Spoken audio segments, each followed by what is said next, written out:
Hi friends, அஸ்ஸலாமு அலைக்கும். Welcome to Fathima's kitchen. Fathima's கிச்சனில் இப்போ என்ன பார்க்க போகிறோன்னா, ஹெல்த்தியான ஒரு ரெசிபி தான் பார்க்க போகிறோம். கொய்யாப்பழத்தில் அல்வா. கொய்யாப்பழம் ரொம்ப ஹெல்த்தியானது. இதில் வந்து இரும்பு சத்து அதிகமாக உள்ளது.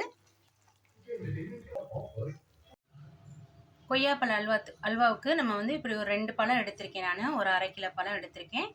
இதை வந்து இட்லி சட்டியில் ஒரு 10 நிமிஷம் வேக வச்சு எடுத்துக்கலாங்க.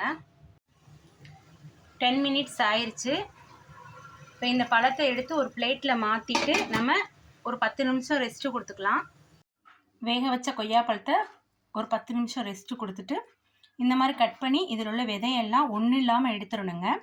எடுத்துட்டு மிக்ஸி ஜாரில் நைஸாக அரைச்சி எடுத்துக்கணும்.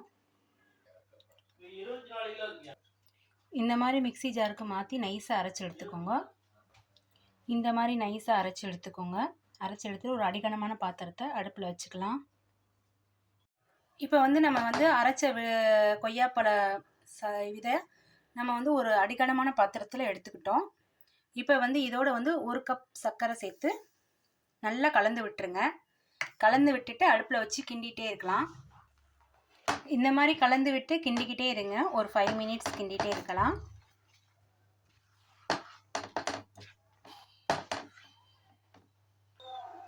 இப்போ 5 மினிட்ஸ் ஆயிடுச்சுங்க. இதுக்கு வந்து நம்ம ஏலக்காய் தூள்லாம் சேர்க்க போகிறதில்ல. இப்போ ஃபுட் கலரும் சேர்க்க போகிறதில்ல.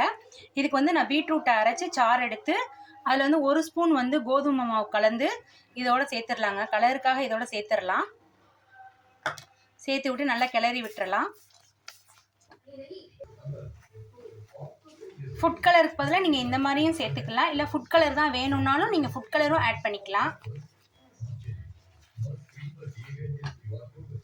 நல்லா கிளறி விட்டுருங்க. ஒரு 5 மினிட்ஸ் நல்லா. மொத்தமே இதுக்கு ஒரு 15 மினிட்ஸ் தாங்க ஆகும். சூப்பரான கொய்யாப்பழ அல்வா ரெடி ஆயிரும். இதுக்கு நெய்யெல்லாம் ரொம்ப செலவாகாது. கொஞ்சம் கொஞ்சமாக ஒரு 3 தடவை ஒரு 3 டேபிள் ஸ்பூன் ஆட் பண்ணால் போதும். முதல்ல 1 டேபிள் ஸ்பூன் ஆட் பண்ணிக்கலாங்க. ஆட் பண்ணிவிட்டு நல்லா கிளறி விட்டுறலாம். அடுத்து 2 டேபிள் ஸ்பூன் சேர்த்துட்டேங்க. சேர்த்து நல்லா கிளறி விட்டுறலாங்க.